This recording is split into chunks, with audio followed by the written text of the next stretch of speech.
Yo, what up? We're back with Chillin' DethRoweGamer here, back with another reaction. Today, we're going to be reacting to the last video for the Booman documentaries, the casino documentary, Booman 3. So, yeah, I'm excited. When I left off in the second episode, I was having a crisis because I was remembering that like his mom might no longer be with us. So, yeah, I'm struggling with that still. I'm excited to get in this one. I want to know more. I want to see what else happens. Like, obviously, we know where he is now and he's successful and all that, but the struggle up until then it's been hard. It's been hard, and it feels really relatable. Like, there's a lot of stuff, as I talked about in the first two episodes, first two videos. It's relatable because I feel like I've experienced similar circumstances. So, anyways, I'm just gonna hop right into this one. Now, I was trying to, whenever I click on the video to make it automatically starts playing, and I was trying to like drag this to the very beginning, but every time I hover over this dot to pull it to the, I can't. So we're just gonna hit play. Now you tell me, how old are you? 5. Bathroom services. Okay, so far, this documentary has been from the time that he was like 6 months to 5. So his mom did a really good job of like, not just his mom, because it seems like other people was recording too, but they did a really good job of like recording, him throughout, his early life. Okay, I want you to say, hi, my name is 𝘯𝘰𝘯𝘢𝘵. I'm 5 years old. Okay? Get your hand from your mouth. Hello, my name is 𝘯𝘰𝘯𝘢𝘵. I'm 5 years old. How to get up on a chair. Tell me a little bit more about yourself. What you like to do for fun? Play basketball. You like to play basketball? So what you want to be when you grow up? Basketball player. I can't conquer anything. Reach for the stars. Are you guys used to Vegas? Because like almost everywhere you go, they have a slot machines. Like he stayed with his grandmother, be in 7-Eleven, pulling the slot machines down, telling him, stand over there, Hakeem, stand over there. While she playing a few nickels until, they went to the casino, lost the money, couldn't pay the rent, they evict you. Yeah, that's how mama, she didn't pay her rent. Better luck next time. I want to say Hakeem probably was 5 years old, or 4 years old when my mother actually got custody. Like, she always had him in her care as a guardian. But now at this time, you have to realize Hakeem, 4 years old, you have to put him in preschool, you have to take him to the doctor. So around that time, that's when my mother was like legally his guardian. My mother was a substitute school teacher, so she taught him how to read, how to write. It won't be no Hakeem if it wasn't for her. Special to you, you're my angel.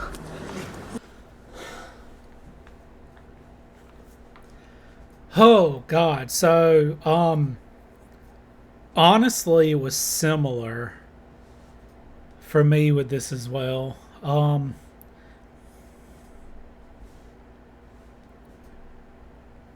I remember living with my mom a little bit off and on. Like, she had an apartment at one point, and there was one time she lived in a house that she was renting.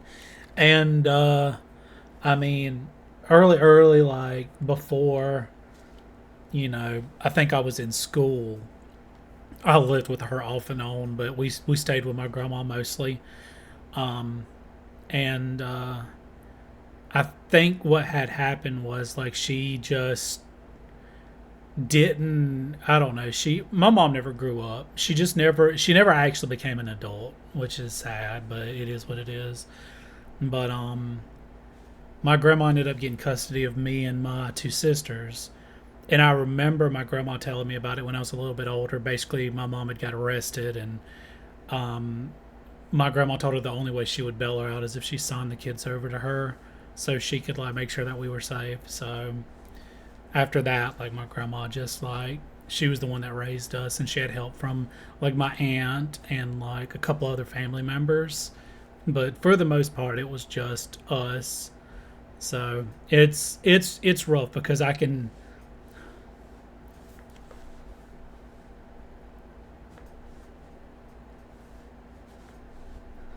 I'm struggling a little bit.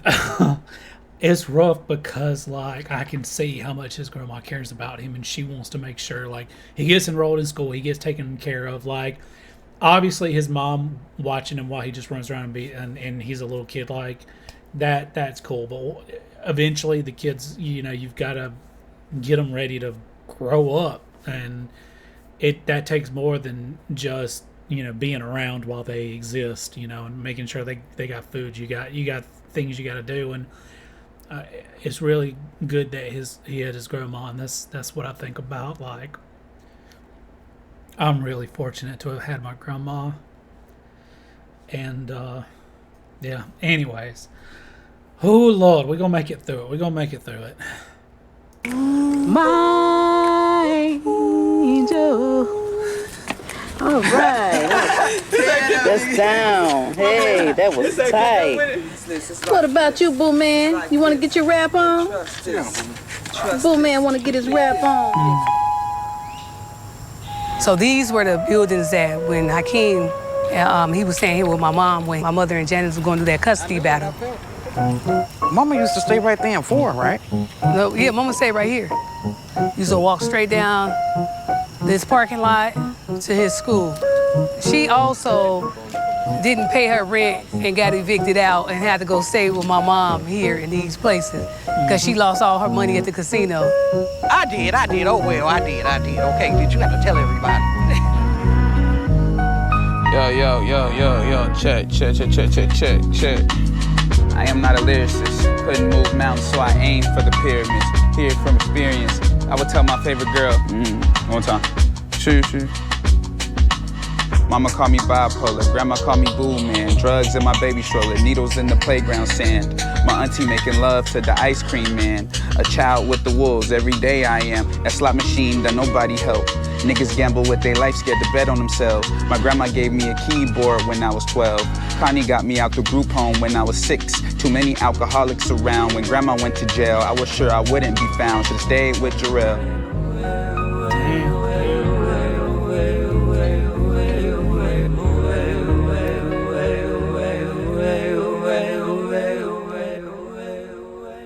But now we want to introduce this pretty boy Floyd, known as Jarrell, known as K.I. Lyricist, known as Kicking Motherfucking Ass. Whatever happened to keeping it real besides hating on one another? Just because I moved out of the ghetto, they want to call me a buster. That's the problem with brothers. Can't stand to see you make it. My brother Jarrell, he was the rapper, like in the family. He been rapping since from Chicago to L.A. to Las Vegas. This dude basically got on a Lisa Frank shirt. This little fucking. If y'all don't know what that is, just Google it. It's probably gonna be some dolphins and rainbows. Anyways, those were like she did like the artwork. I think it was on like folders, like for school and shit like that, and notebooks, and it was always like these wild. Yeah. Anyways, look up Lisa Frank if y'all know what I'm talking about. And he was just always rapping. But I was only trying to rap and be a rapper to hang out with my brother and his little crew. I'm falling deep in this game. I'm chatting with the words that I never heard. My first raps was my auntie Jackie, man. She used to go by Jack in the Box. And I just remember being just at awe of them freestyling. Shiny Loke, Chaotic, Jarrell, R.I.P., my cousin, Ammo Arsenal. That shit was like, I don't know, man. That shit was just like magic. Growing up, man, we was all rapping. And Hakeem, they grew up, they was always the kids that was watching us. They just got to see the raw us, the studio us, the drinking, the drugs, the fights, the arguments. So Hakeem, he used to come to the studio. He was maybe 9 or 10 years old at the time. And from there, he was rapping. Honestly, I didn't even know until one day he came into the room and he was like, I wrote a song. He was like, let's hear it. And it was like, why you never come through? And he was kind of singing it. And then he was just kind of asking my mother to buy him like equipment so he can start producing and making his own beats. Come Through? Yeah, I think that was his first song. That was definitely his first song that he put out. But I don't even know what he wrote that. He probably wrote that for a girl or some shit. My name is Juan Martinez, and Keem's my homie. So how do I know Keem? I know Keem from high school. No, actually from middle school. We went to the same middle school. First time we actually connected was we went to like a party, and that shit got shut down. It got shut down. He didn't have a ride home, so I put him in my car. I was like, come on, let's roll. He was always like just chill, like real funny, just like trying to make a joke out of everything, low key.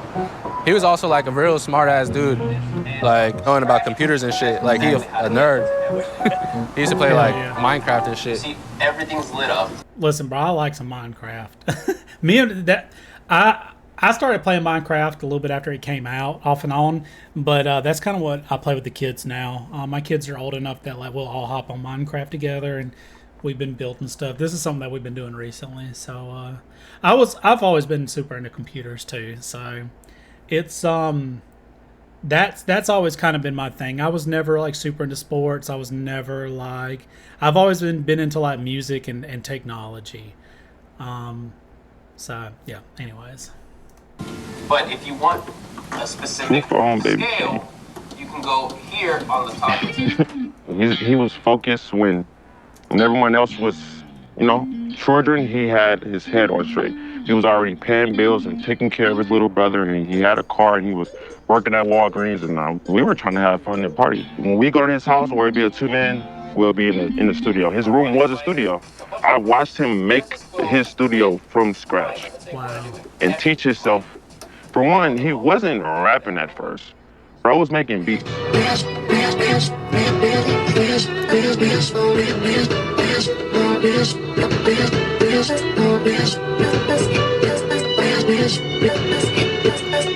Was I surprised?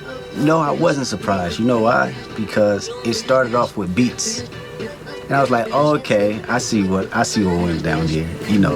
When I look at think of the gamers, this makes sense. You have to be locked in to sound and tech. It all goes hand in hand. So when he started first sending me beats and shit, I was like, okay, I can see you do this. And he was really good. So I wasn't surprised at that. What I was surprised when he started rapping. I was like, damn, you actually good at this too. That threw me for a loop because he understood melodies and patterns more than any young cat that I've heard. That's a whole talent. I mean, bro, I still I've talked about this a couple of different times. Whenever y'all see in my reactions, I'll point out the different things I like about the music, and I'll be like, oh, this sounds like, talk about the registers and how high, talk about the different instruments and da-da-da-da-da, because I know instruments, but I don't really know music theory very well. I don't know, I play guitar, and it wasn't until a couple of years ago that I started trying to learn music theory and actual sheet music. I've always learned how to play songs from guitar tabs. So I'm very interested and excited to listen to his album, because from hearing how technical he is with building his music, I'm interested. Obviously the rapping's gonna be great too, I'm assuming, but I feel like his stuff's gonna sound really good too, the music part and the way that he mixes everything.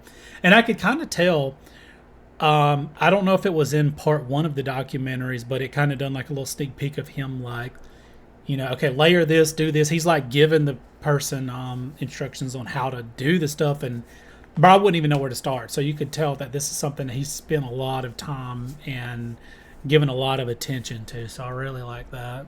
It's I got 1,000 fucking cousins, man.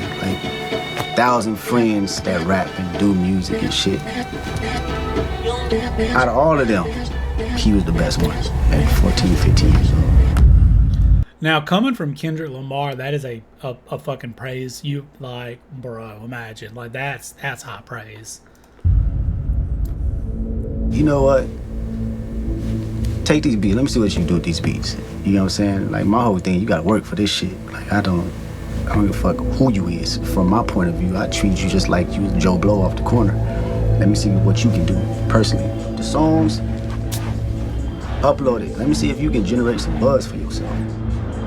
Regardless if people liked it or not, he was posting his own shit. Right? They got 2 likes, he gonna post the next one. And then post the next one. Just kept going until opportunity found him. And that's how you align yourself with life.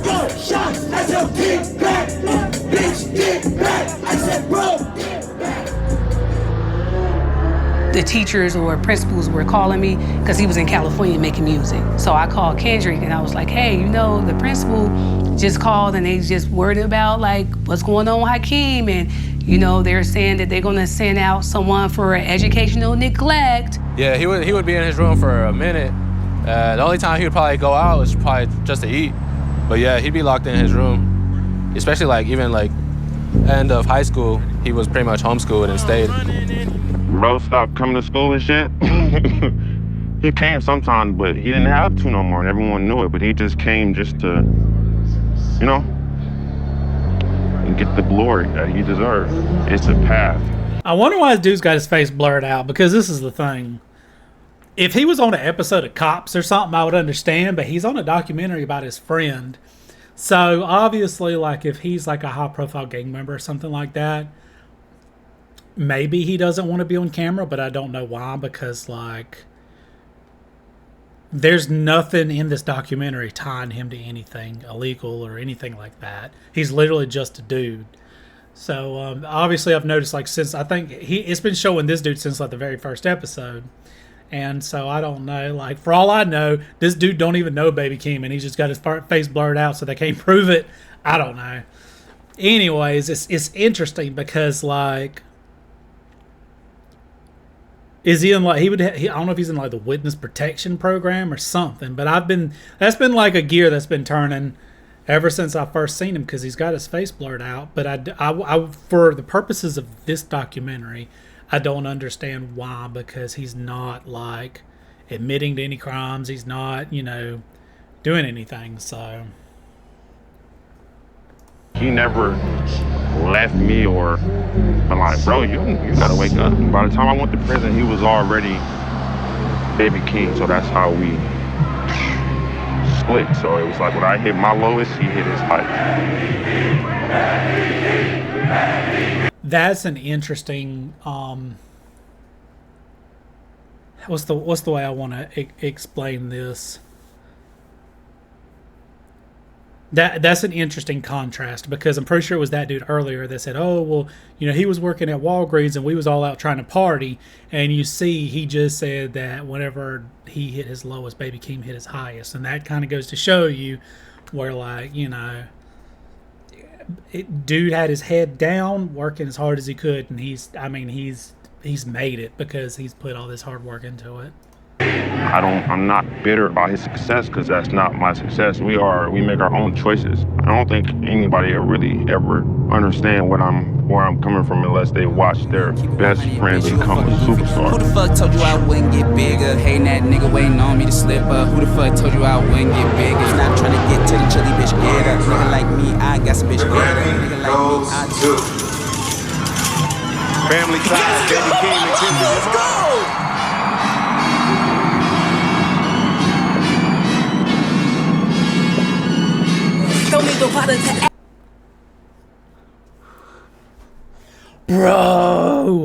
Bro, this is literally him in the car. Where's it at? Right here, listening to Ludacris, and this is him accepting an award from him. Let's fucking go, bro. Oh my god, that makes me so fucking hype. I love it. Bro, that makes me feel so fucking good. That makes me so happy.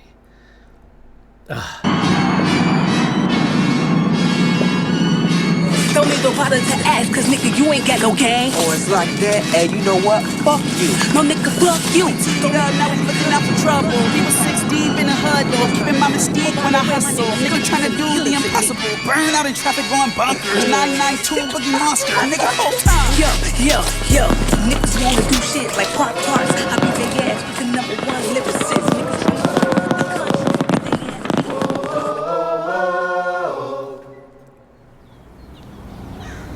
So in 2020, Hakeem bought my mother a house, like in a nice, affluent area.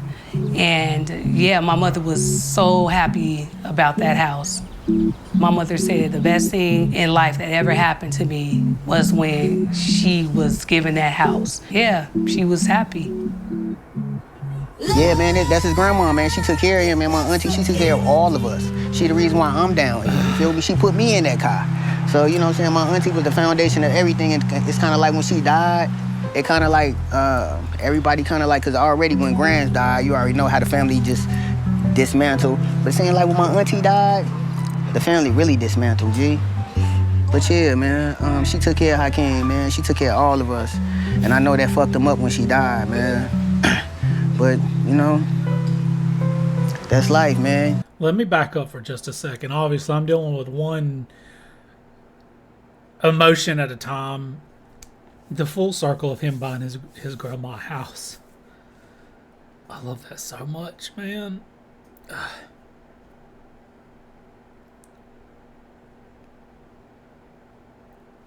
There's a lot of times I think about, you know, everything that my grandma did for me and took care of me and basically gave me everything she had, everything that she could. And I get sad a lot because, like, I was just becoming an adult. Like, so she passed away. Like, I told you I had my first kid when I was, like, I think I was 23 turning 24. You know what? Yeah, I was 23, and it wasn't until later. I was 23 whenever my first kid was born, and my grandma passed away that same year in December. So my kid was born in April, and then I turned 24. My birthday's December the 9th. And then my grandma passed away, like, I think it was the day before Christmas, December 24th. It was either a day before, it might have been the 20th. I can't remember off the top of my head. But I was just like really becoming an adult. And I think about how, like, I didn't get a chance to, like,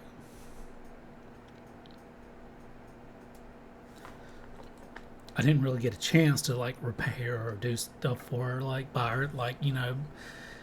That's always been something hard. So this right here hits. It hits so hard, and it makes me feel really good for him. It makes me feel really good for his grandma because she deserves it. Okay, Lord, we're gonna make it through it.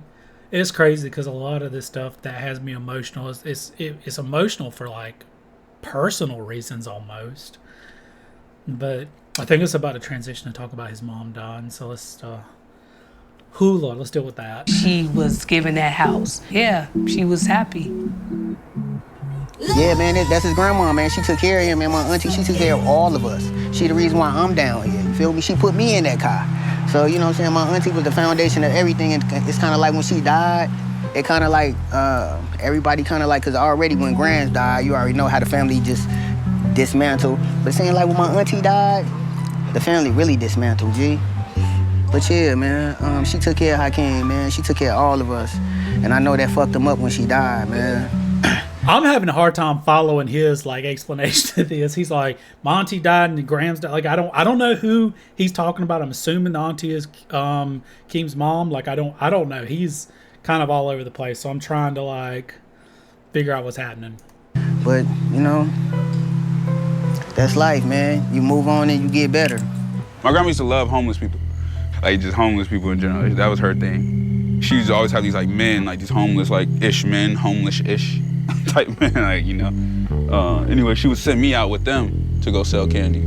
That's how I learned how to lie, bro. I don't have to lie. Like, my grandma was like, tell them you basketball team. My grandma had diabetes, so, like, we would just walk all the time. That was her thing. So I would just have to go with her. I used to be hot, and I would walk, and then we used to sell candy.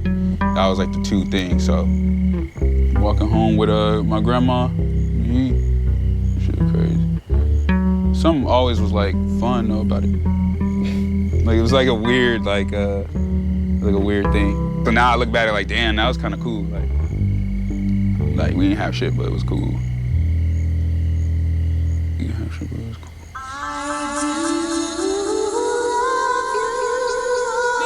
Janice, why don't you? Janice, why don't y'all turn on some music? Put some music on in here. Y'all finna go? Yeah. I'm gonna turn this back. If I didn't have to babysit, I wouldn't go no day on. I'd be going on my bike going to the club. Richard, turn that radio on over there. On my bike going to the club. I'm gonna put some old fashioned music on. Janice, go over there, sit next to your son. I'm gonna video y'all's car too. I'm gonna get y'all a pretty car. So when y'all get y'all expedition, y'all will say this is what we had before we got the expedition. Come on, do you gotta make us feel old? You feel old, baby. What, the music? Now I wanna go outside in the rain with somebody I love. It may sound crazy, it may sound crazy, but I wanna go outside.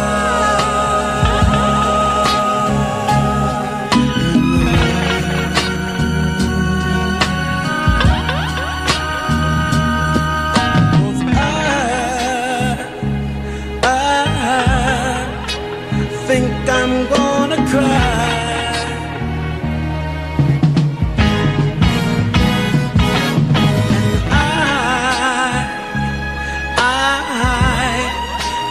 Want you to see me cry.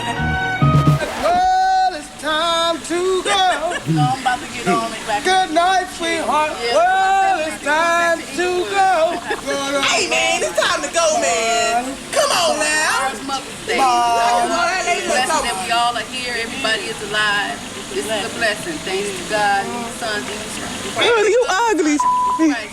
You know, so that's why we all are here because of His Son. Look like a wild cat. All right, so God, that was a emotional roller coaster. All right, so Lord, okay. I like that. I liked hearing, you know, a little bit about him growing up and trying to see. Obviously, through Kendrick's music, I've learned of his From Rags to Riches to like Story, and this seems like, you know, now I kind of know Baby Keem, so I'm very excited going into the album, kind of knowing a little bit more about his background and having a little bit of context. So yeah, I was trying to think if there was anything else that I was gonna say. I don't know. I'm also trying to figure out. So his mom was like, basically 19, so his grandma, she must have been, I mean, I would assume she was in her like 40s when she was like helping raise him. Interesting.